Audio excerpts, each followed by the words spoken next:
setelah mendengarkan pemaparan Pak Menteri ya, rasanya kok nggak ada semangat upaya dalam penegakan hukum. Ya, meskipun Pak Menteri menjelaskan hanya di dalam aspek administrasi, ya, bukan hanya membongkar, tetapi juga melakukan tindakan hukum agar masyarakat bisa meyakini Indonesia ini adalah negara hukum. Ya. Laporan soal pagar laut di Kabupaten Tangerang ini sebenarnya sudah dilaporkan komunitas nelayan setempat pada Agustus 2024. Bahkan sebulan setelahnya Dinas Kelautan dan Perikanan Banten memastikan pagar laut tersebut tidak berizin. Masih bersama saya Menteri Kelautan dan Perikanan Bapak Sakti Wahyu Trenggono. Pak Treng, saya mau mengulang apa yang saya tadi katakan di bagian yang pertama, yaitu kami apresiasi, banyak yang apresiasi ketika Menteri Kelautan dan Perikanan langsung yang pertama kali mengatakan ini disegel. Sebuah pernyataan publik yang sangat ditunggu. Dan kemudian TNI Angkatan Laut akan membongkar pagar laut itu. Terus Pak Treng malah bilang sebagai Menteri KKP bilang, loh kok dibongkar? Ini kok Pak Treng kayak semangat habis itu mundur lagi. Pak Treng apa? Ada kesan kok jadi mencela-mencela Pak? Iya, jadi gini, apa namanya, itu kan sebuah objek masalah, ya, objek masalah yang ada objek hukumnya, katakan begitu. Jadi itu sebuah bangunan yang kemudian kita segel, lalu kemudian kita sedang mencari siapa. Kita itu di KKP ada 196 sudah melakukan hal yang sama di seluruh Indonesia ya, melakukan hal yang sama. Jadi artinya kita menyegel dan seterusnya lalu kemudian memanggil pemilik yang melakukan kegiatan tersebut dan kemudian kita lakukan denda administratif. Jadi mereka melakukan denda administratif dan kemudian mengembalikan posisi pada kondisi seperti semula. Nah, kebiasaan inilah yang kemudian menjadi framework kita. Frameworknya KKP, terutama saya pada waktu itu melihat ya. Jadi waktu kemudian saya bilang ketika ini disegel, dengan cepat kita minta. Saya diskusi sama Direktur Jenderal pengawasan saya katakan berapa lama nih kita mesti beresin? Paling lama 20 hari. Oke, kita kejar siapapun yang dapat sampai kemudian kita bisa dapat yang bisa kita sampaikan kepada publik. Sisi lain kemudian kita sedang merancang untuk kemudian nelayan juga itu bisa punya tempat untuk melewati. Sudah berbulan-bulan ada pagar laut, nelayan harus menderita mencari ikan jauh harus lebih jauh, masih harus kemudian disegel dan menunggu 20 hari. Pak Treng kemudian ada bantuan dari TNI Angkatan Laut untuk membongkar itu. Harusnya kan Pak Treng menyambut dengan gembira. Apalagi ini perintah presiden. Pertanyaannya, kenapa Pak Treng justru terlihat melawan perintah presiden? Ya, sebetulnya sama-sama perintah presiden. Karena saya menyegel juga melapor kepada presiden. Presiden kan juga terlaporkan dari apa yang kita lakukan. Lalu kemudian yang kedua, seperti tadi frameworknya itu kan seperti biasa begitu disegel, diproses dulu.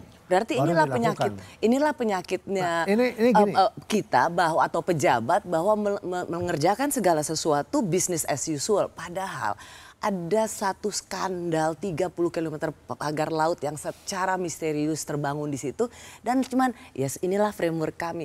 Pak Treng penjelasan ini tidak jadi cukup. Maksud saya frameworknya seperti itu lalu kemudian tiba-tiba ada mulai dibongkar. Kan ada bagusnya juga koordinasi harusnya. Tapi oke, karena habis itu kemudian kita kumpul, saya berjumpa dengan Kepala Staf TNI Angkatan Laut, lalu kita sepakat ya 2 hari mundur, kita koordinasi dulu sama semua pihak. Tujuannya supaya secara legal betul ini loh. Jadi kita libatin juga partisipasi nelayan, selain juga pasukan dari KKP dan juga pasukan dari TNI Angkatan Laut. Jadi 3 pilar, 3 hal ini yang kemudian bersama-sama kemarin waktu hari Rabu itu kita lakukan. Dan sekarang terus sampai hari ini. Saya mau garis bawahi apa yang kata Bapak soal koordinasi. Ya. Apakah kemudian ada semacam ego, kok nggak lapor gue? Iya enggak juga sih ya, sebenarnya enggak juga seperti itu ya. Tapi kalau andaikan koordinasi lebih ke arah. Andaikan misalnya Kolo Nuwun dulu dengan Menteri KKP Menteri Kelautan dan Perikanan baru sepertinya oke, sama-sama kita bongkar. Atau Pak Treng sebagai Menteri merasa dilangkahi? Enggak juga gitu lah.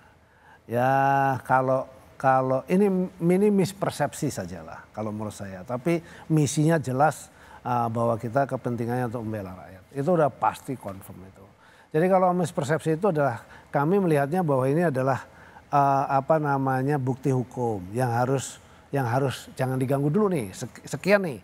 Nanti setelah itu dalam beberapa hari kita sudah dapat, kita bongkar berbareng-bareng. Itu lebih keren kayak kemarin kayak tanggal 22 kemarin gitu ya. Tapi kemudian kan itu terjadi, ya oke. Jadi ada miss sedikit, ya saya minta maaf kepada masyarakat kalau seandainya itu misalnya dianggap sebagai sebuah sesuatu yang tidak responsif ya kan. Tapi pasti harusnya dilihat juga waktu kita lakukan penyegelan itu misi hati itu sudah jelas itu adalah untuk pembelaan kepada masyarakat. Kalau kembali ke soal pertanyaan 30 km pagar laut, kalau Ketua Komisi 4 Ibu Titi Soeharto mengatakan itu seperti separuh jalan tol Jagorawi, dan Kementerian Kelautan dan Perikanan seperti sama polosnya, sama naifnya tidak tahu. Pak Treng tadi sudah mengatakan ini salah. Sesuatu yang salah begitu lama dibiarkan.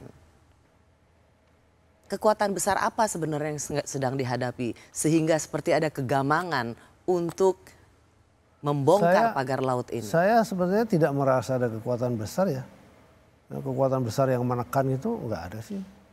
Pada dasarnya enggak ada. Tapi saya lebih melihat kepada ya kalau itu dianggap sebagai as usual gitu ya. Sesuatu yang misalnya terbiasa di dalam birokrasi seperti itu. Ya kita itu ada koridor-koridor yang tidak boleh dilanggar kan, kira-kira begitu ya. Contoh misalnya kalau misalnya kita langsung bongkar kan ada budget yang harus dipersiapkan dan seterusnya.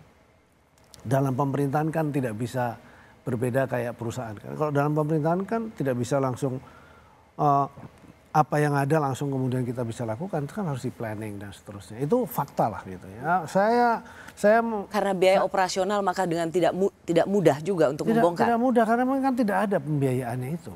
Kan itu yang pasti ya kan. Lalu kemudian tapi kan saya paham masyarakat kan nggak mau tahu di situ kan untuk seperti ya. Itu dilemanya. Tapi kalau tekanan asli nggak ada sama sekali tekanan.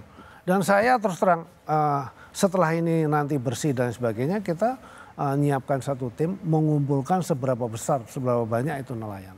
Kita akan identifikasi nelayan itu lalu kemudian kita akan arahkan kemana. Yang terbaik di wilayah situ. Karena terus terang produktivitasnya apa sekarang ini. Itu juga menjadi perhatian kita. Pak Treng juga sempat menjelaskan bahwa apa yang dilakukan oleh pagar laut sepanjang 30 km ini adalah bentuk reklamasi alami. Ya, jadi gini. Terbiasa di situ sebelum ada pagar yang terstruktur memanjang, itu banyak sekali bambu-bambu yang ada di wilayah situ, banyak sekali. Jadi kalau Mbak Rosi misalnya pergi ke situ, sejujurnya sebelum ada pagar ini juga sudah banyak. Tapi kemudian ini soal perhatian. Kita kan kawasannya seluruh Indonesia ya. Di situ kan ada Dinas Kelautan Perikanan daerah yang dia juga harus mengawasi dan seterusnya. Kita tidak pernah mendapatkan laporan di situ. Tidak pernah dapat laporan sama sekali. Tidak pernah dapat laporan. Jadi karena kita tidak pernah laporan ada pemagaran terstruktur itu. Nah terus terang memang setelah terjadi keributan tapi belum rame itu kami datang. Pada saat kami datang langsung dilakukan investigasi. Coba cek. Jangan sampai nanti kemudian pada waktu kita kita segel ternyata ada izinnya. Misalnya begitu. Tapi kalau ada izinnya harusnya dipasang izinnya. Misalnya begitu. Nah itu kemudian kita cek. Nggak lama beberapa hari terus kemudian langsung dilakukan penyegelan. Nah itu yang kita lakukan. Nah, sebelum terlalu jauh saya mau sedikit. Karena saya agak tergelitik. Banyak pertanyaan ketika Pak Treng di istana kalau tidak salah mengatakan bahwa ini pagar laut ini mau reklamasi alami. Seolah Bapak sudah memahami apa atau upaya-upaya yang akan dilakukan bagi pengusaha pengembang real estate untuk reklamasi alami dan pagar laut adalah salah satu cara untuk melakukannya. Iya, jadi begini ya. Setelah kami melihat bahwa itu terstruktur sebetulnya untuk apa, tidak lama kemudian Menteri ATR BPN mengumumkan bahwa di situ sudah terbit sertifikat-sertifikat. Nah ini yang membuat kami kaget terus terang. Oh, berarti itu digunakan untuk kepentingan menahan sedimentasi. Jadi sedimentasi kalau kena ombak itu kemudian bisa tertahan dan seterusnya. Tapi sudah dibantah itu tidak seperti itu. Bahwa itu digunakan untuk kepentingan reklamasi. Jadi memang batas-batas untuk direklamasi. Tapi karena di dalamnya ada jaring netnya juga. Kalau ada jaringnya itu kan lama-lama tertahan juga. Yeah. Itu menurut teori yang saya dapetin gitu ya. Tapi saya tidak mau berdebat di situ. Tapi yang pasti saya tahu bahwa itu untuk kepentingan reklamasi adalah ketika Menteri ATR BPN menyampaikan ada diterbitkan sertifikat-sertifikat di dalam air. Oke, nah. Pak sekali lagi saya ingin lebih melihat peran Menteri Kelautan dan Perikanan dalam hal ini. Bapak sudah memiliki stance, Bapak sudah memiliki melihat bahwa apa yang dilakukan dengan 30 km pagar laut ini adalah salah satu bentuk upaya untuk reklamasi alami. Dan kemudian tadi Bapak mengatakan Bapak juga terkejut karena Menteri ATR BPN. Dari situ awalnya ya. Ya betul. Saya ngomongnya. Nah kemudian terkejut bahwa mereka punya sertifikat HGB dan hak milik. Artinya ini adalah upaya yang sistematis menggunakan pagar laut 30 km untuk pengembangan real estate. Benar? Begini, kalau reklamasi itu bisa untuk macam-macam. Oke, untuk pengembangan properti. Ya, bisa properti, bisa untuk hutan mangrove. Kan ini masalahnya kan belum ketahuan pada saat itu siapa yang melakukan. Ya kan, sampai hari ini kan belum terang benderang.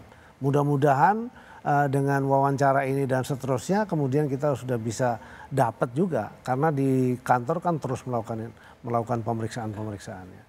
Langsung mudah dapat, kemudian secara clear kita bisa tahu maksud dan tujuan untuk itu untuk apa. Nah gitu. Nah salah satu nanti tentu yang akan kita tanya yaitu nama-nama perusahaan yang diumumkan oleh Menteri ATR BPN.